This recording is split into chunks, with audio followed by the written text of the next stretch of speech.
You're listening to the Author Stories Podcast, bringing you the story behind the stories and the storytellers. Margaret White, Terry Brooks, Sheena Kamal, Matthew Quick, J.T. Ellison, Walt D. Williams, Brad Thor, Corey, Dr. O, Brandon Sanderson, Robin Mom, Ernest Klein, Jim Butcher, Sherwin Harris. Visit hankgarner.com for archives of all the shows. Today's guest is Mel Odom. At the end of the show, we're going to have an audiobook excerpt from Richard Fox's The Ember War. This audio clip is narrated by the one and only Luke Daniels. You're going to love this series. I love it so much.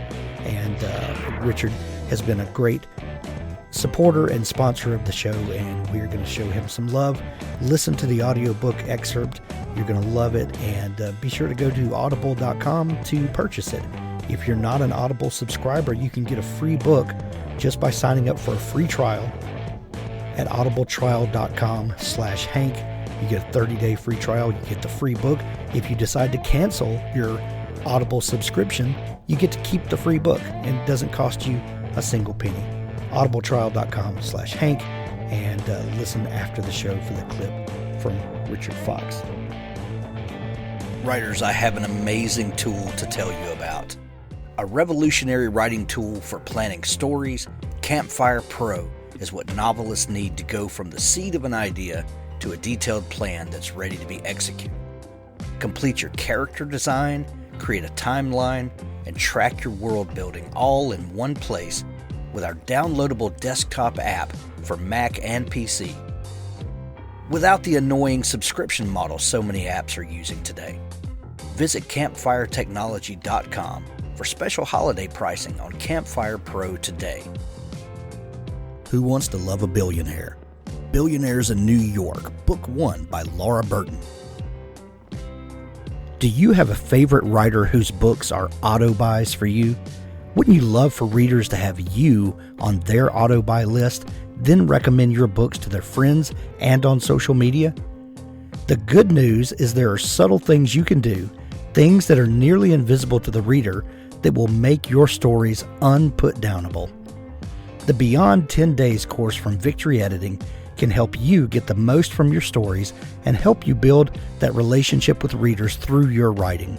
This course is full of awesome, and best of all, you don't have to fly across the country or put on pants.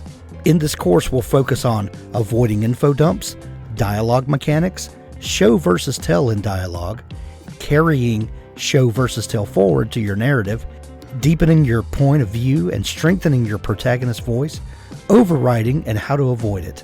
10 hours of video content with text and audio downloads. Shine that diamond. Join me at the Beyond 10 Days course. Go to hankgarner.com and click the banner to sign up today.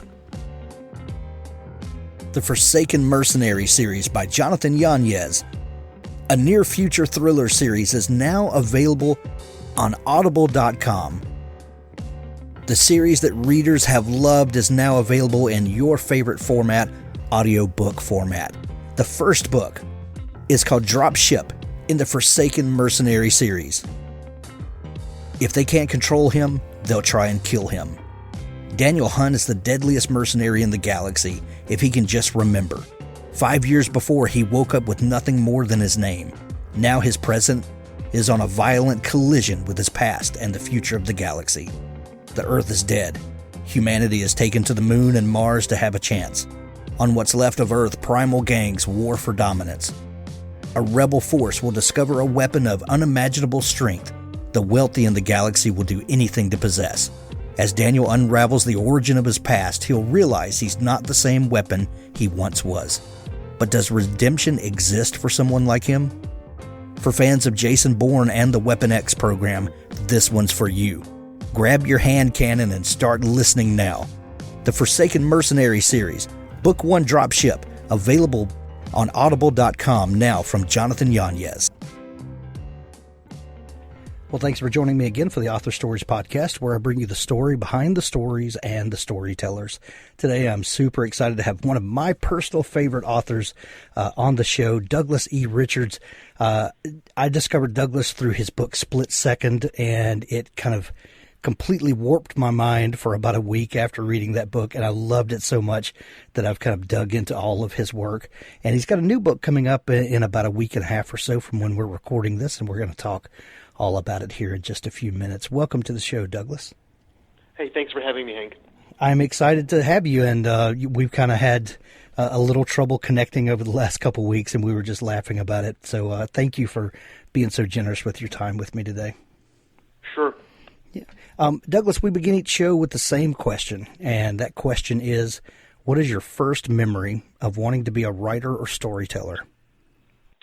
Yeah, boy, my memory is so poor. But it was, I must have been like 10 or 11 years old, and I wrote a really long kind of fantasy story, and really enjoyed it. And then I kind of never went back to it, which is kind of weird. So, then I went into business and science, but I remember it was pretty long, especially for a 10 or 11-year-old.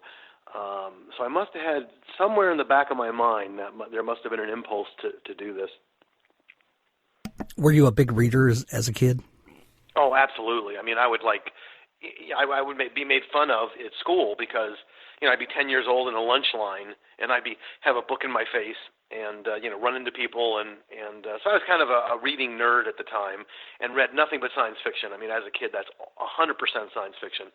And then when I got into college and beyond, I started reading some thrillers just to kind of round me out. But I was always a huge fan. I loved Asimov especially, and some of the other greats. But loved to read. And I think, I think it's no mystery that almost every writer begins as a reader. I mean, if you don't love to read, it's hard to imagine you being able to write effectively. Exactly. Asimov was one of my first introductions to science fiction as well. And, just the idea of limitless possibilities. There was something great as a kid, who was starting to read and stuff in the 70s. Some of that golden age science fiction was still around, and I would find books on people's shelves and borrow books and things like that. And those were those types of stories. There's something about that time period that I look back with fondness on because there seemed to be this idea of optimistic science fiction, and there's plenty of optimistic science fiction out there now, but it seems to be the landscape is very different. There's a lot of dystopia out there and lots of cautionary tales, and but there was just something that I loved about that time of where the world, the universe was. There was hope and optimism out there. I totally agree with that, and in my novels, there's a lot of hope and optimism. I mean, I do, get into kind of the dangers of technology, because obviously, if you're going to have a thriller, there's got to be danger and peril, so I really analyze the heck out of technologies, and both the good and bad. But my books are always hopeful, always optimistic, and you're right. I mean, I've never had any interest in dystopia myself, and I think I'll make a couple points really fast, and I'll let you move on. One point I'll make is that, science fiction has come up with so many great ideas, like the cell phone was originally taken from, the guy who invented the cell phone, got that from the Star Trek communicator and came up with the idea based on that. So there's so many inventions that have been inspired by science fiction. But what always fascinates me is the internet was completely missed, basically. I mean, in all of the, they were talking about, flying into other stars and all these great technologies, but nobody could have imagined, so the power of the internet.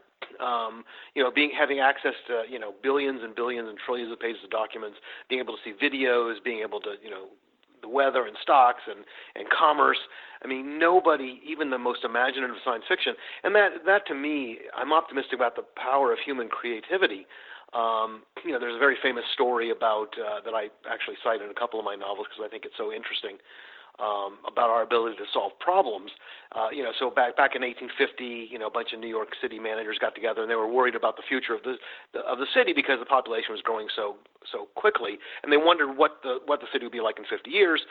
And make a long story short, they came back and they said that it was a disaster in 50 years. If the population continued, the entire city would be a foot deep in horse manure. The entire city. Because the population was going, we would need so many darn horses that we'd be a foot deep in horse manure, and we had a big problem. And of course, by the time that rolled around, the car was invented, and there were no horses in the cities. So, I mean, and so that's what I keep on coming back to in terms of optimism. You know, we think that every problem is, oh my God, this is an intractable problem. But then in 20 years, we'll look back and laugh. You know, like, we really were worried about horse manure? You know, and I think, and you know, I think there's another thing. I wrote a book called Veracity because I wanted to address this about people's pessimism.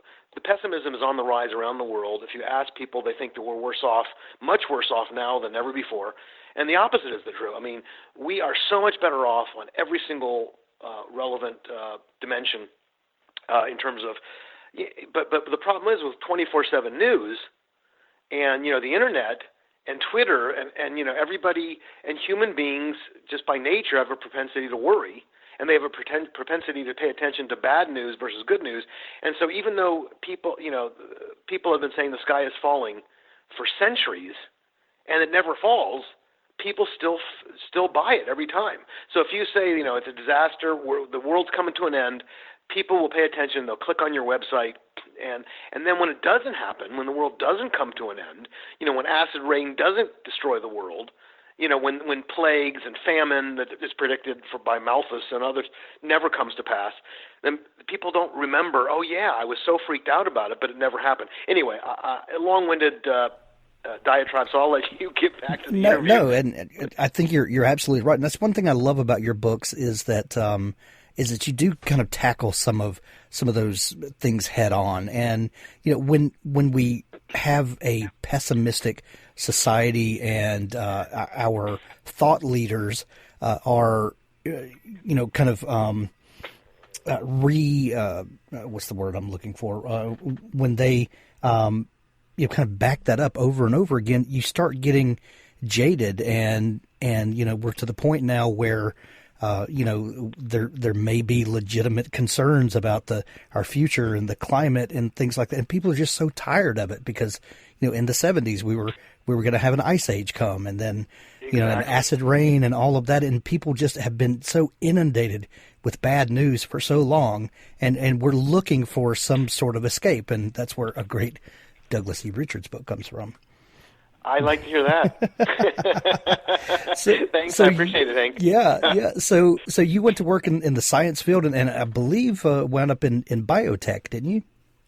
Yeah, so I ended up, you know, genetic engineering was becoming a big deal. Genentech had just been created and had gone public, and they were on the cover of Time magazine in 1980 when I was deciding my college major at Ohio State.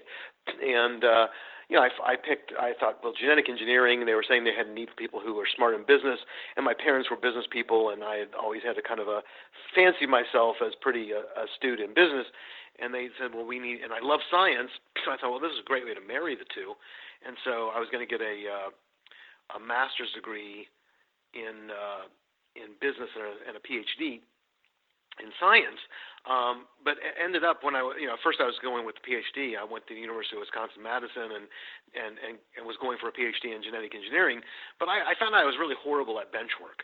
So, you know, sitting there with an ice bucket doing, digesting DNA and engineering DNA, and it was great when it was all done. When I spent a year working on it, I could write the paper and make the discovery. That was fun, but the year of just actually mechanically doing the work drove me crazy, and I was really sloppy, and I was, I was working around radiation, and I was working around chemicals that the whole purpose in life was to mutate DNA.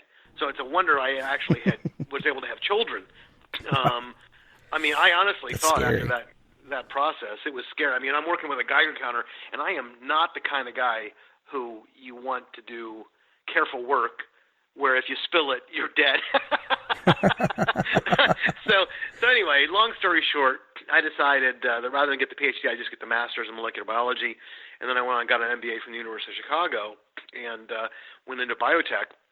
And I ended up being director of biotech licensing at Bristol Myers Squibb, and then being an executive at several biotech companies in San Diego.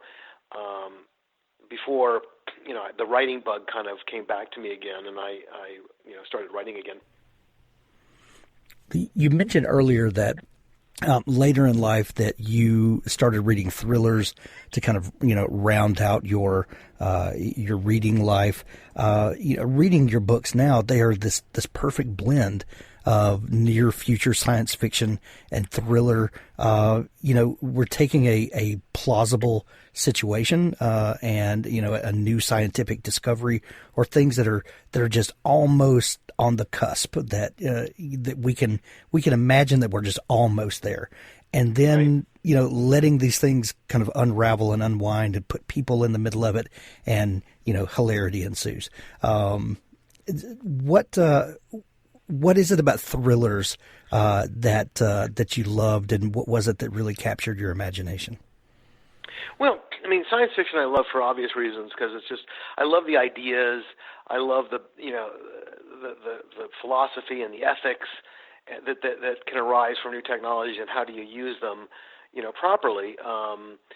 So I love all the science fiction aspects of it for that. The thriller, keeps you glued to the page. It makes there's danger. Your heroes are under a lot of pressure. They're being chased around, and people are trying to kill them, and they're trying to, figure it all out. So I think it makes it intriguing. And so I think, if you have the right blend, and I think one thing people love about my novels is most of the stuff that I have in there is accurate. So I take pains to present the science accurately.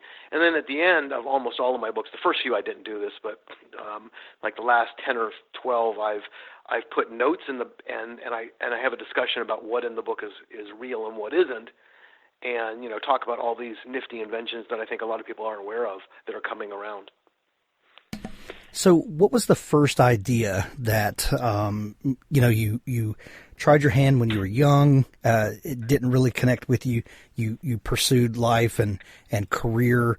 What was it that brought you back around to having a story that you felt you needed to tell? Now that's a really interesting question. That's very insightful that you would even ask that, because there has to be a trigger, and as a writer, you know that. So I was in biotech, and we were doing clinical trials on a drug, and I was heavy deep, and I did deals with pharmaceutical companies, multi-million-dollar deals. I negotiated them and whatever. I was reading the Wall Street Journal one day, and they were talking about these things called viatical settlement companies. Which I had never heard of. This is kind of when the AIDS crisis was getting all the headlines. And basically, these are companies, if you know you're dying of AIDS, okay, you've been diagnosed and you feel like you've got 5 years left to live, they become the beneficiary of your life insurance policy. So let's say you had $1 million life insurance policy. I say to you, okay, make me the beneficiary. I'll give you $300,000 today. When you die, I get the $1 million policy. But you're only going to live for another couple of years, so I'm going to give you $300,000. You can live it up, So it works for everybody, right? You get the last few years of your life, you get to have a lot of money. When you die, I get the $1 million of your policy. And I thought, wow, this is so macabre. It's so horrific that you're like, these people are dying. And then I thought to myself, what if they cured it? What if, you buy up all of these, then these people, instead of dying in 2 years, they live another 50 years, then the person who spent hundreds of millions of dollars buying up these life insurance policies never gets paid off. And so I thought, well, that would be a fascinating idea for a thriller, a drug company that is working on a revolutionary cure for AIDS, and it's getting sabotaged, and, they're not clear how it's being sabotaged or why, but and the guy who's trying to figure it out, everybody's trying to kill him, and the drug fails, and he's trying to suggest that it was sabotaged and they're trying to kill him, and it turns out obviously it's the one of these people who bought up all these life insurance, and if life is extended and AIDS is cured, they lose hundreds of millions of dollars. So I wrote that novel. I was super happy with it. I got an agent, and that one never got sold. So that one is in the dustbin of history. But it was, what kind of prompted me. I'm giving long-winded answers to short questions, so I better please limit do. this. No, those are the best. Okay, we're going to go 17 hours or only get 3 questions in, so I'll try to keep it shorter. But writing is a lonely life, right? So I don't ever get to talk to anybody anyway. So feel free, feel at home. Just let it go. Let it go. So that book never got published? No, it got close. I want to read that book today, Douglas. Yeah,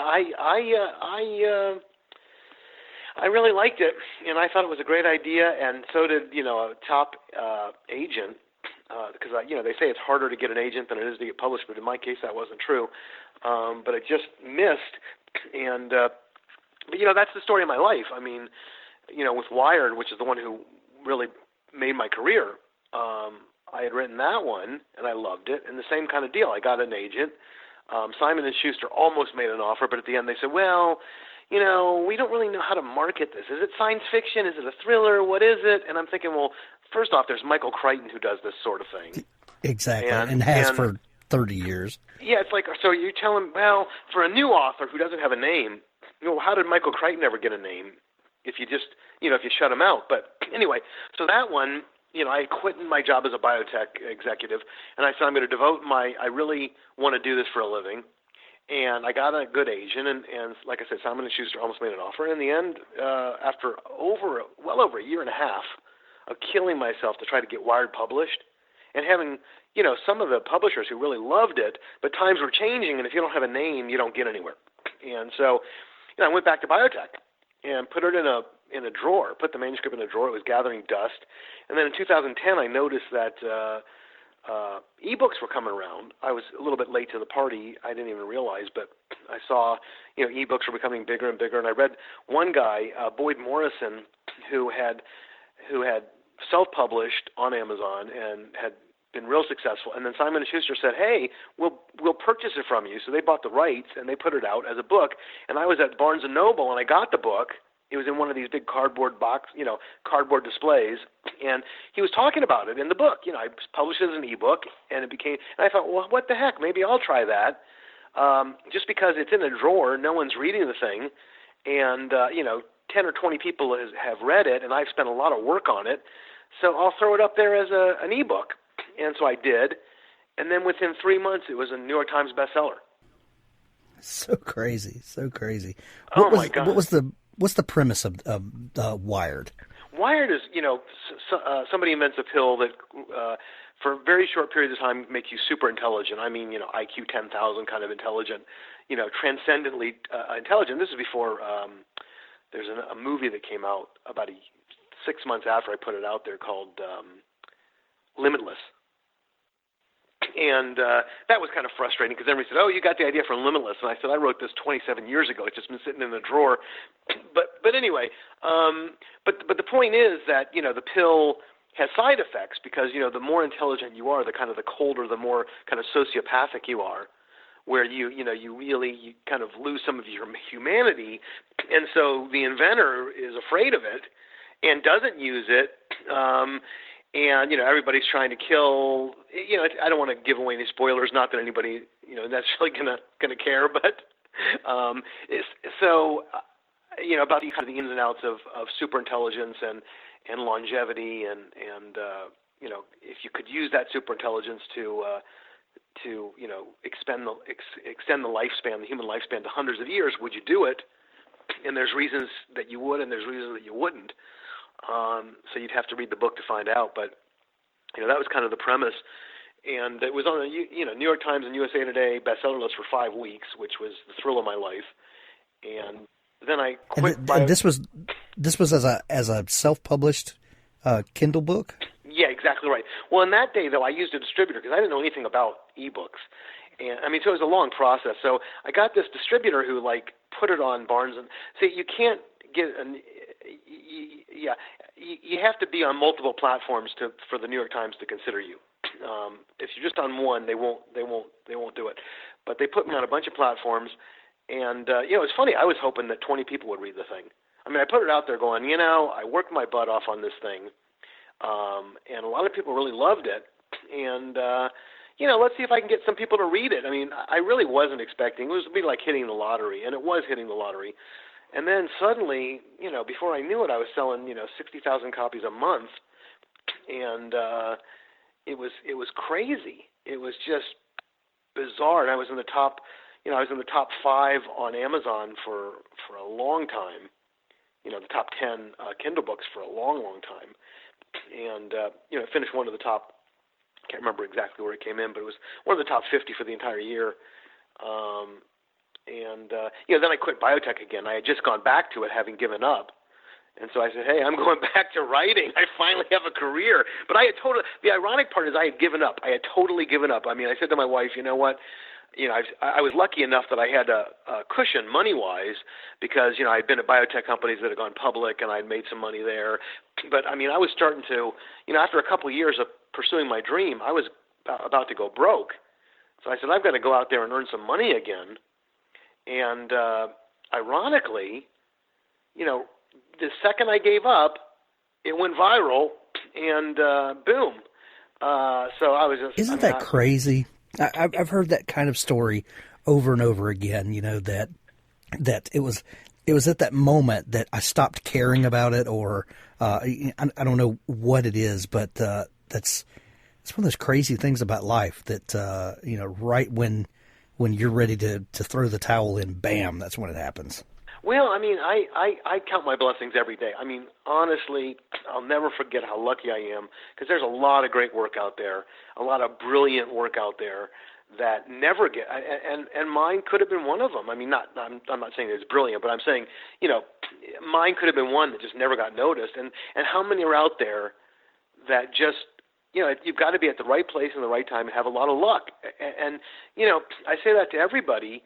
If you look at John Grisham's first novel, it went nowhere. It sold, 50 copies, and then he published The Firm, and then suddenly the other one became a bestseller. Same thing with, Dan Brown.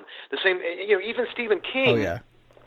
Dan Brown had like 3 novels out that he just had cases of in his garage that weren't going anywhere. Exactly. And then, J.K. Rowling, she came out under a pseudonym and, got huge, great write-ups in the New York Times. Barnes & Noble had stacks and stacks of them, and she wasn't selling any of them until it came out, it leaked that she was the real author, and then it became a bestseller. And I know who leaked it. She did, because her experiment failed. She realized that unless she had her name, and I'm not saying that it wasn't a great book.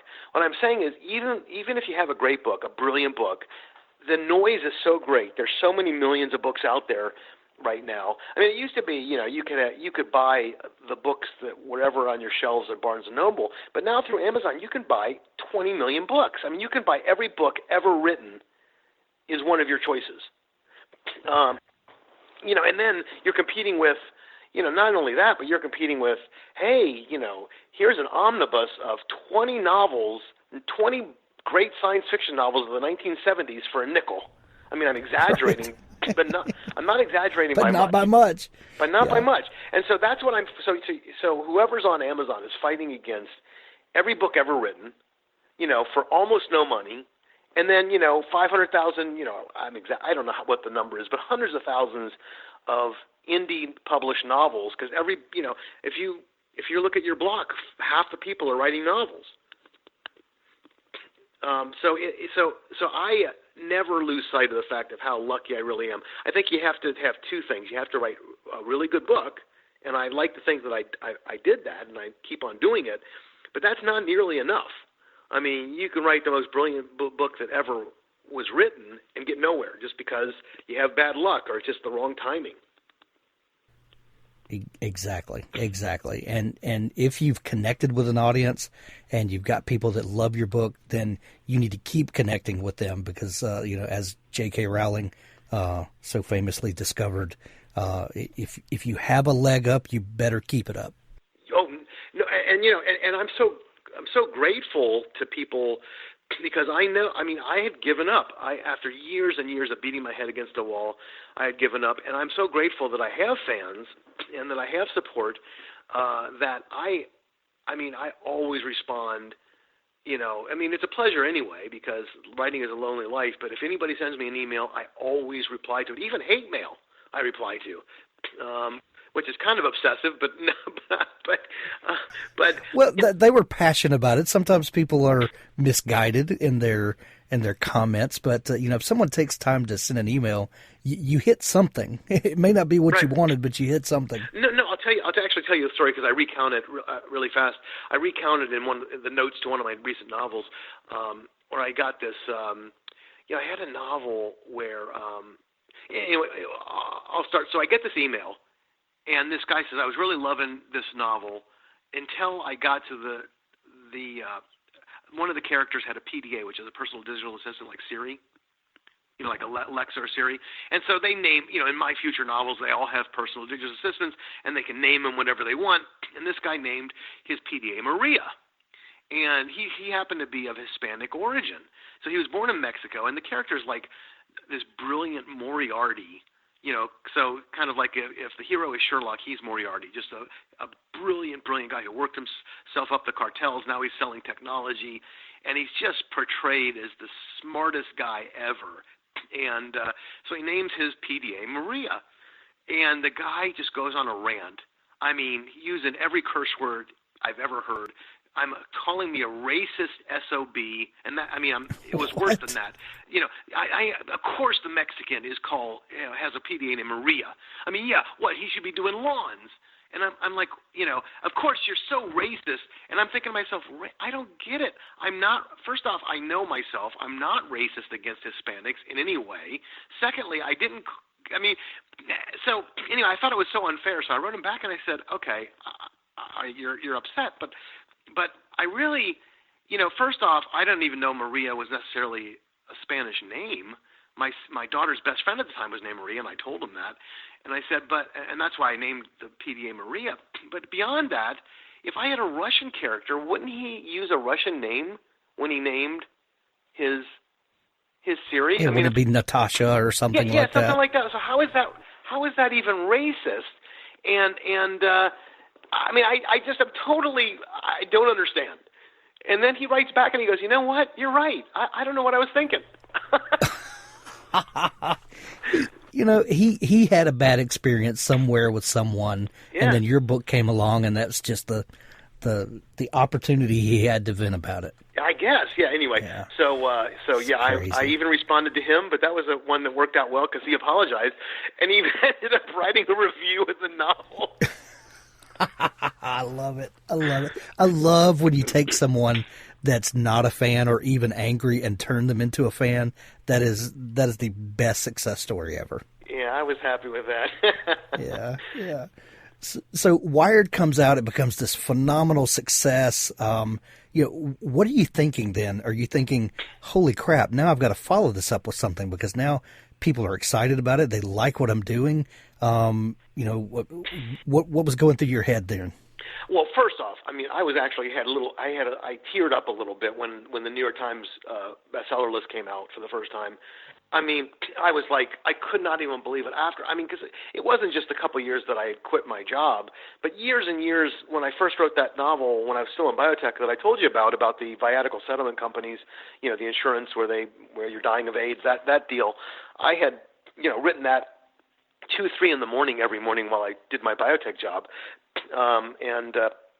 So I had probably spent, I had written some children's books. I had probably spent a decade killing myself to try to write, and then I'm an overnight success. And now I'm a New York Times best-selling author. I'm thinking, geez, no matter what else happens going forward, they can never take that away from me.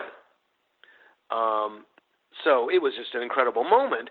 And so then I quit my biotech job, and I wrote a sequel, and I was pretty excited to do that, and that one did well. So then for my third one, I got an agent, and I sold it to Tor Forge, which is a Macmillan company. I don't know if you're familiar with Tor in science fiction.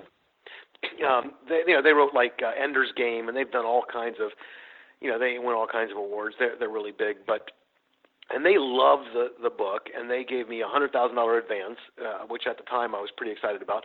Although my agent tells me that the advances have gone way down over the years. Yeah, I was about to say that would be significant in today's market. Yeah, but back in the day, not necessarily. He said, if right. It was 10 years earlier, it would have been, $300,000, but whatever. With a bidding war, probably. Yeah, it would have. Yeah, and they took out a full page ad in Scientific American, and I was on so many radio shows. I was on Coast to Coast with George Norrie, and I was on the Alan Colmes show, and I did so many hours of radio. that I was so sick of it. That's why, you're one of the few people I've agreed to talk to, because I just got so burnt out after doing all that radio during that period of time. But anyway,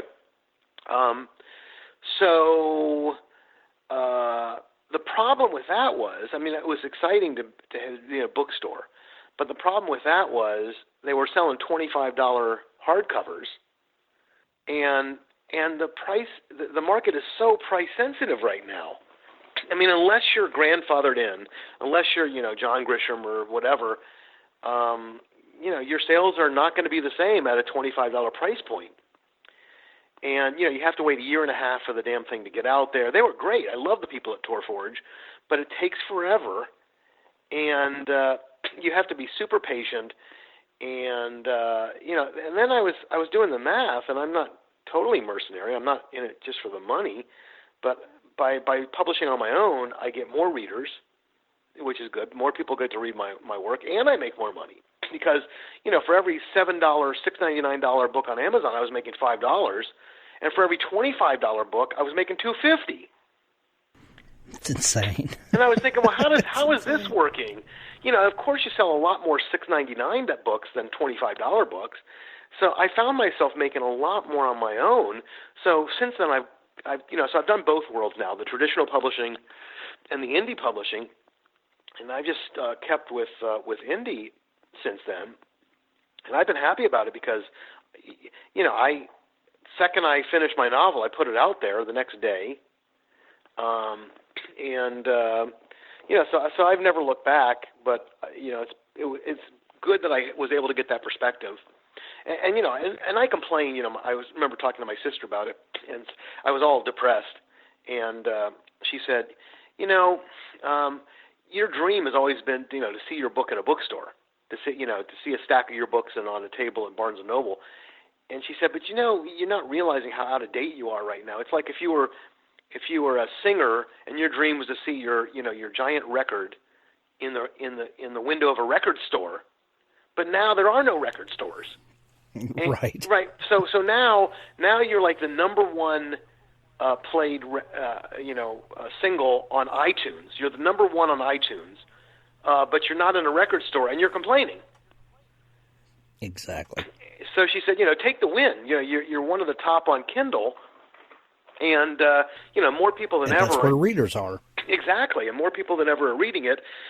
So she did correct my thinking that I was kind of stuck in the past.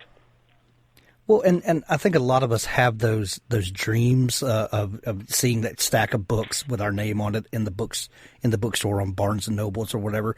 But that's not actually what we mean. What we mean is that we want those books to be available to readers because we want readers to read our books. It's not about sitting on the shelf. That sitting on the shelf is an analogy for availability to readers, and that's right. What we want. We want them flying off the shelf is what we want. Exactly. Exactly. We want people carrying that book home with them to read and then, recommending it to their friends and neighbors and all that stuff. That's what a writer wants. A writer wants to be read, not necessarily sold, although that helps. Exactly right. No, exactly right. And so, and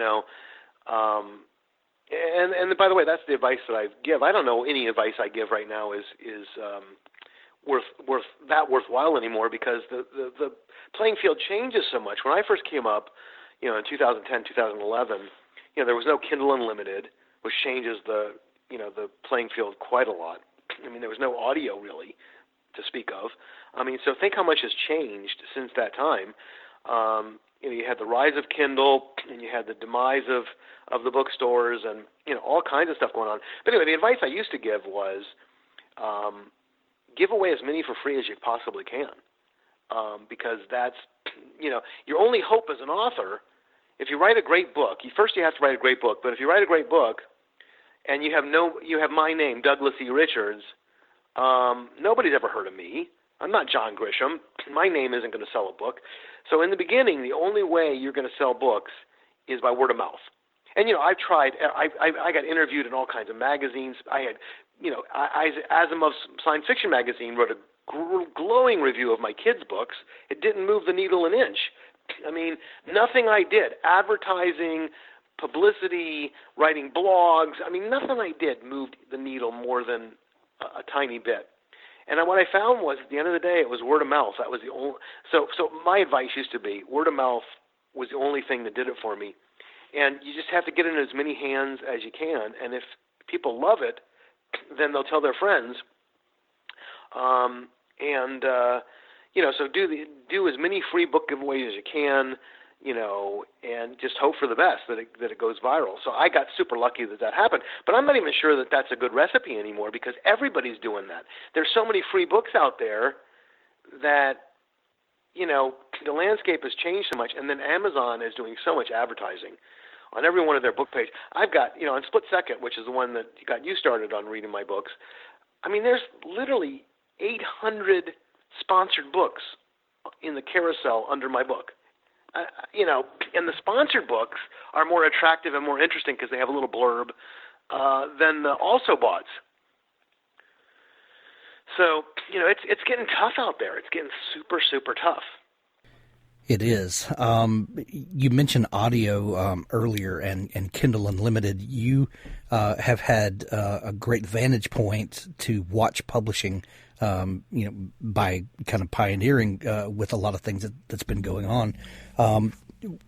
Did you come in about 2012 when you first started self-publishing? No. So 2010 or 2010 was when I went through a distributor. And I was getting like a fraction, which is kind of a shame because Wired sold so many copies, and I made almost nothing on that deal. But whatever. I mean, it started my career, and so then I got it back from the distributor, and so starting in 2011, really, I took over my own career, and then in like 2012, I went with Torforge, Macmillan, and then since I've been independent.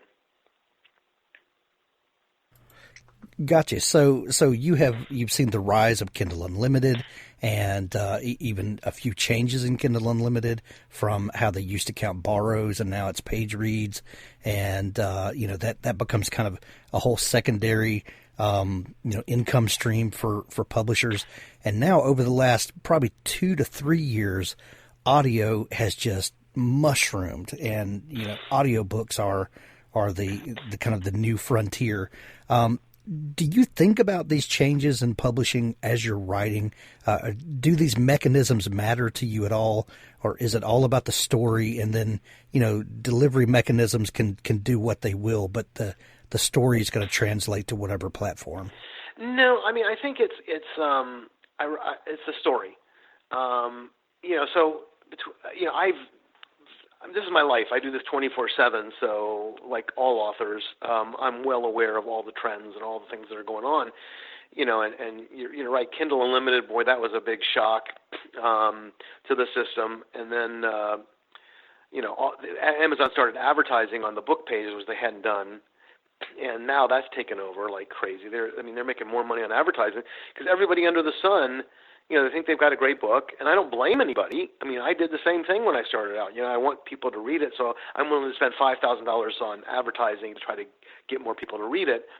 And but only 1 out of 1,000 of those is ever going to be successful. It's like becoming a famous Hollywood actor. I mean, 1 million people want to do it, and only one wins the lottery.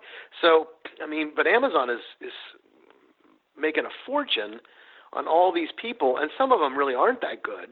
And they, their mom likes their book, but they've never really gotten a lot of other feedback. And they're still spending thousands of dollars. So Amazon's raking it in. So, I understand why they're doing that, but things are really changing. Now, audio, because everybody's got earbuds, and now they can stream anywhere, and people are driving, and, it's become huge. It really has. And so my books do well in audio, not quite as well as they do with Kindle. And there are other books who do better on audio than they do on Kindle.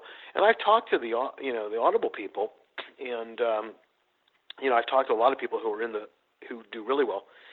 And one person swears to me that first person does better as an audio book than third person.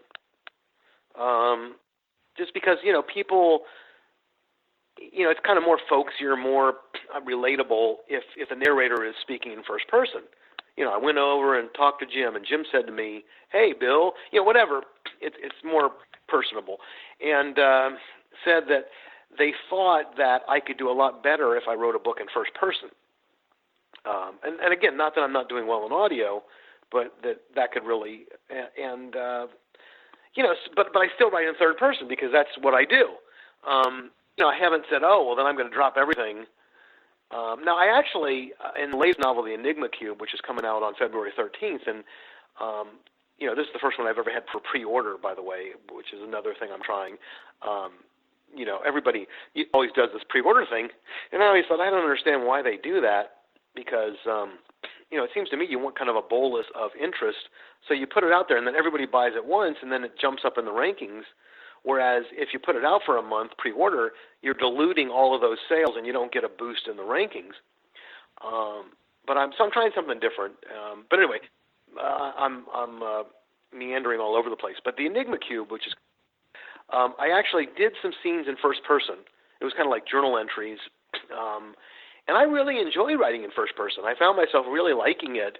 And so not because that it might do better in audio, but I think I might try a first person one of these days. I mean, as a writer, Hank, you know that, the pros and cons. I mean, third person, you get to be omniscient. You get to be in different characters' heads. And it's easier because, you can have stuff happening off stage. Whereas first person, that's the thing that scares me. I mean, first person, everything has to happen to the character.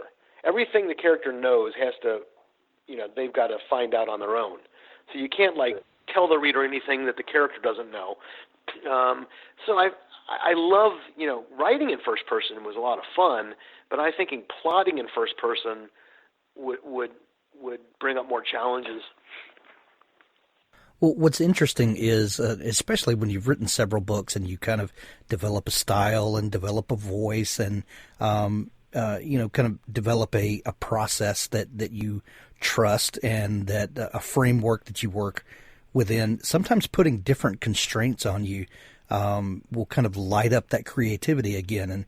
And by writing first person, there are definite constraints, like you enumerated, that you don't get the option of then telling the reader, oh, by the way, while this character over here is dealing with this is actually happening over here. And, writing first person, it is a whole different challenge.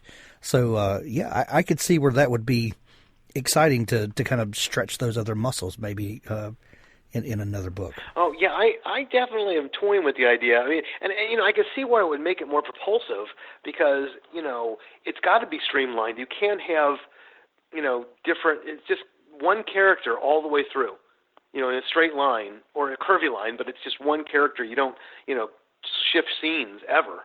I mean, between different characters and what's going on. And so first person kind of forces you to make it very streamlined. I mean, I like to think, one of the things that readers of my novels say the most is that they're page turners, that they can't put them down. And so, I feel like even in third person, I found a way to kind of keep them propulsive and moving forward and everything. But first person definitely would force you to do that. Yeah. So, Douglas, when you're thinking about a new book, what is the kind of ignition point for you? When you first start thinking of a new story, is it a character that you have in mind? Is it, some piece of science that you've been reading up on and you start thinking of possibilities there? Is it a setting and then dropping characters into that and seeing what happens? Where's that first kernel of the story begin with for you?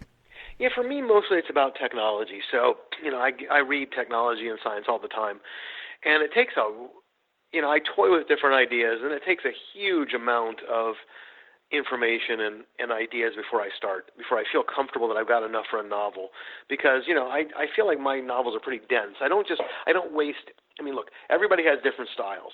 And some people will describe, they'll go into a bar and they'll order a drink and they'll describe that for 4 pages, what the bar looks like. And I think a lot of people love that, and that's a great skill because you really, the reader gets the mood of the bar. It's dark. There's a lot of prostitutes. It's, whatever. The glass is dirty. The bartender's grizzled. Whatever. Very little time on describing the bar. I'm more interested in what's going on and what's being said, and that sort of thing. So. I forgot what question I'm answering. Where am I going with this, Hank? We were talking about how the story begins for you. Oh, right. So for me, it's tech. So I don't do a lot of description. I don't, so I really feel like there's a huge density of stuff that I'm going to cover tech-wise and ethics-wise and philosophy-wise, and so I really got to feel like there's enough material that I can mine. There's enough there that I can find a way to make an entire novel out of it. So it takes a long time. I mean, I'll sit pulling my hair out for months trying to figure out, and then I'll have like one spark. I mean, like the one spark I had reading the Wall Street Journal for my first novel, that actually was the only time like one single small thing sparked an entire novel. Where I said, wait a minute, what if they cured AIDS? And these guys would be really screwed. And that sparked the entire novel. But mostly it's just reading books and books and books, on different technologies, artificial superintelligence, the computer, evolvable computing, and, reading a number of volumes and gathering more information on other technology until I feel like I've got enough that I can really craft a story out of. And then, I'll have a very broad brushstroke idea of where it's going, but I never figure it out until I'm at least 50 or 60% of the way through, which is really scary because I'm spending hundreds of hours killing myself with no safety net. I mean, I have to believe that I'll figure out a really cool ending. And it's scary every time I've been able to do it, but there have been a lot of times where I was convinced that I couldn't, and I spent weeks because I won't continue the story until I feel like it's really good. I mean, at least in my opinion. And I won't settle for anything less than a really good twist or a really great ending. And so I'll be stalled out for, 2, 3, 4 weeks, 70% into a novel until I can get the exact ending that I want. And a lot of times I'm convinced that I finally failed and I'm going to have to throw the whole thing away. But so far I've always, and like you said, maybe it's the pressure, not wanting to throw 70% of the novel away that makes me do my best thinking. And, I've always been able to figure it out. Well, the Enigma Cube, the new book, when people are listening to this show, it's about 2 days away from release and up for pre-order now. So go ahead and reserve your copy. There'll be a link to it in the show notes. I'm very intrigued by the story idea, Douglas. Alien technology and, some hidden secrets in humanity's past. Tell us what's going on in this book. I can't, because everything's a spoiler. No, that's really the hard part, isn't it? I mean, from writing synopses that, you have to walk a fine line, because if you have a lot of twists and turns, you can't give those away or you'll ruin the novel. But if you don't give anything away, then who's going to want to read it? So writing a synopsis for me, I could write a much better synopsis for this book, but I'd have to give stuff away, which I don't want to do. No, this is about,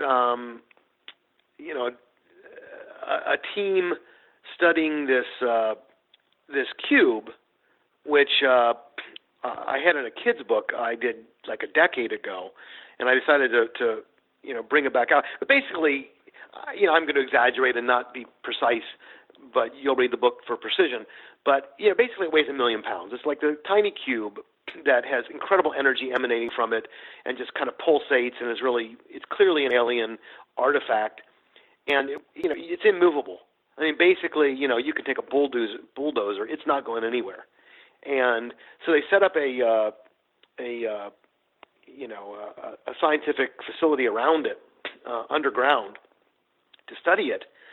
And, because they know, it's just very clear that our technology, no technology on Earth could produce something like this. I mean, even just having the weight that it has, it would likely have to have neutron star matter. And how are you going to get neutron star matter? The neutron star is, basically, it's like if our sun was smashed down to the size of, a 30 square foot area, and all the gravity of the sun was in that area. I mean, so how are you going to land on a neutron star, scoop up some, put it in a cube? So it's just crystal clear that this technology is using some stuff that we would think was like magic. Like Arthur C. Clarke said, any sufficiently advanced technology is indistinguishable from magic. And so they're trying to solve this thing. And then, they've got other power players around the world who are aware that America has this thing and wants to get it. And then, I don't want to give away too much, but this is so tricky. I would love to tell you more, but I don't want to ruin it for anybody who's planning on reading it. Well, it is. It's brand new, hitting Kindles in just a couple of days. Like I said, there's a pre-order link in the show notes of this episode. Douglas, I am such a huge fan of your work, and I've loved getting to talk with you today. We're going to send everyone to get their copy of the Enigma Cube, and we'll link up your whole catalog there in the show notes of this episode where people can dig into it. But if people, want to dig into all the stuff that you do and all of that good stuff, is there a place where they can connect with you online? You mentioned earlier that you like to get emails from people. Where can they do that? Yeah, so, you can friend me on Facebook, Douglas E. Richards, author, and that's a good way, or you message me. You can email me at douglaserichards1, the number 1, douglaserichards1@gmail.com.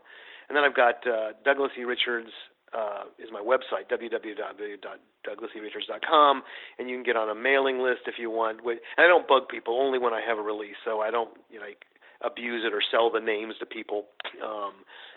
So if you want to be on a mailing list and, see my web page, which is horrible, by the way. It's really not very professional. So, forgive me. I just keep on trying to write good books and hope the rest takes care of itself, because I am horrible at cover design and knowing what a good cover is from a bad one, and website.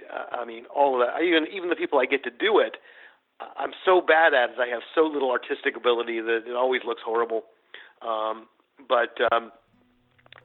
So they can go there. And by the way, I should add that if anybody reads the Enigma Cube and ends up not liking it, I want you to blame Hank for that. If you love it, I want you to email me and say, "Oh my God, I heard you on the Hank podcast, and I loved it. Thank you so much." But if you hate it, send your hate mail to Hank and say, "I can't believe you recommended this piece of garbage." Well, I have not read it yet, but I am super stoked for it. I cannot wait for release day because I will probably lose an entire weekend on this book. And, I hope so. The early test readers think it might be one of my best ones. I believe it. You never know, because when you write a novel, you've read it 1,000 times and nothing is interesting about it. So whenever I finish a novel, I despise it, and I think everybody will. And even That's though probably how time, you know it's good, though. Yeah, I don't know, but anyway, I've been super happy about the early feedback. So hopefully this will be a good one. Well, great. I can't wait. Douglas, like I said, I'm a huge fan. We're going to send everyone to see you and to pick up their copy of the Enigma Cube. And maybe I'll put a little recommended reading list of your books in there as well for my journey to discover your work. I think that might be helpful for some folks as well. I appreciate it. Thanks. Yeah, absolutely. And thank you so much for taking time to come on the show today. Hey, thanks for having me. Stay tuned now for an audiobook excerpt from Richard Fox's The Ember War. The near future. Humanity's only hope of survival entered the solar system at nearly the speed of light. The probe slowed as the sun's heliosphere disrupted the graviton wave it rode in on from the abyss of deep space. Awakened by the sudden deceleration, the probe absorbed the electromagnetic spectrum utilized by its target species and assessed the technological sophistication of the sole sentient species on Earth. The probe adjusted its course to take it into the system's primary. If the humans couldn't survive, with its help, what was to come, then the probe would annihilate itself. There would be no trace of it for the enemy, and no chance of humanity's existence beyond the time it had until the enemy arrived. The probe analyzed filed patents, military expenditures, birth rates, mathematical advancement, and space exploration. The first assessment fell within the margin of error of survival and extinction for humanity. The probe's programming allowed for limited, autonomous decision-making, choice being a rare luxury for the probe's class of artificial intelligence. The probe found itself in a position to choose between ending its mission in the sun's fire and a mathematically improbable defense of humanity, and the potential compromise of its much larger mission. Given the rare opportunity to make its own decision, the probe opted to dither. In the week it took to pass into Jupiter's orbit, the probe took in more data. It scoured the internet for factors to add to the assessment, but the assessment remained the same. Unlikely, but possible. By the time it shot past Mars, the probe still hadn't made a decision. As the time to adjust course for Earth or continue into the Sun approached, the probe conducted a final scan of cloud storage servers for any new information, and found something interesting. While the new information made only a negligible impact on the assessment, the probe adjusted course to Earth. It hadn't traveled all this way for nothing. In the desert south of Phoenix, Arizona, it landed with no more fanfare than a slight thump and a few startled cows. Then it broke into the local cell network and made a call. Mark Ibarra awoke to his phone ringing at max volume, playing a pop ditty that he hated with vehemence. He rolled off the mattress that lay on the floor and crawled on his hands and knees to where his cell was recharging. His roommate, who paid the majority of their rent and got to sleep on an actual bed, grumbled and let off a slew of slurred insults. Mark reached his cell and slapped at it until the offending music ended. He blinked sleep from his eyes and tried to focus on the caller's name on the screen. The only people who'd call at this ungodly hour were his family in Basque country, or maybe Jessica in his applied robotics course wanted a late-night study break. The name on the screen was Answer Me. He closed an eye and reread the name. It was way too early, or too late, depending on one's point of view, for this nonsense. He turned the ringer off and went back to bed. Sleep was about to claim him when the phone rang again, just as loudly as last time, but now with a disco anthem. "Seriously?" his roommate slurred. Mark declined the call and powered the phone off. He flopped back on his bed and curled into his blanket. To hell with my first class, he thought. Arizona State University had a lax attendance policy, one which he'd abused for nights like this. The cell erupted with big band music. Mark took his head out from beneath the covers and looked at his phone like it was a thing possessed. The phone vibrated so hard that it practically danced a jig on the floor, and the screen flashed "Answer Me" over and over again as music blared. "Dude," said his roommate, now sitting up in his bed. Mark swiped the phone off the charging cord, and the music stopped. The caller's name undulated with a rainbow of colors, and an arrow appeared on the screen, pointing to the button he had to press to answer the call. When did I get this app? He thought. Mark sighed and left the bedroom, meandering into the hallway bathroom with the grace of a zombie. The battered mattress he slept on played hell with his back and left him stiff every morning. Dropping his boxers, he took a seat on the toilet and answered the call, determined to return this caller's civility with some interesting background noise. "What?" he murmured. "Mark Ibarra. I need to see you." The voice was mechanical, asexual in its monotone. "Do you have any friggin' idea what time it is? Wait, who the hell is this?" You must come to me immediately. We must discuss the mathematical proof you have stored in document title This Can't Be Right. Doc. Mark shot to his feet. The boxers around his ankles tripped him up, and he stumbled out of the bathroom and fell against the wall. His elbow punched a hole in the drywall, and the cell clattered to the floor. He scooped the phone back up and struggled to breathe as a sudden asthma attack came over him. How? He couldn't finish his question until he found his inhaler in the kitchen, mere steps away in the tiny apartment. He took a deep breath from the inhaler and felt the tightness leave his lungs. That someone knew of his proof was impossible. He'd finished it earlier that night and had encrypted it several times before loading it into a cloud file that shouldn't have been linked to him in any way. How do you know about that? He asked. You must come to me immediately. There is little time. Look at your screen, the robotic voice said. His screen changed to a map program, displaying a pin in an open field just off the highway, connecting Phoenix to the suburb of Maricopa. Come. Now. Mark grabbed his keys. An hour later, his jeans ripped from scaling a barbed wire fence, Mark was surrounded by desert scrub.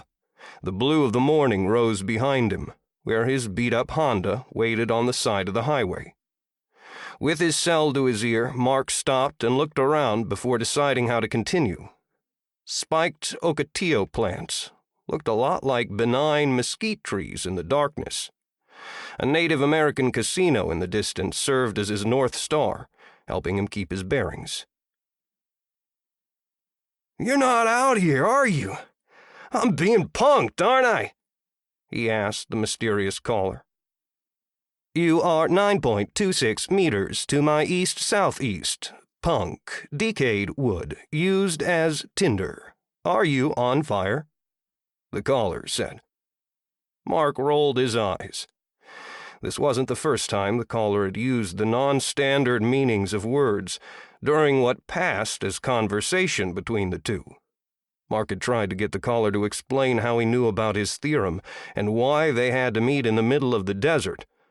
The caller had refused to say anything. He would only reiterate that Mark had to come quickly to see him, chiding him every time Mark deviated from the provided driving directions. If you're so close, why can't I see you? He asked. He took a few steps in what he thought was a northwesterly direction and squished into a cow patty.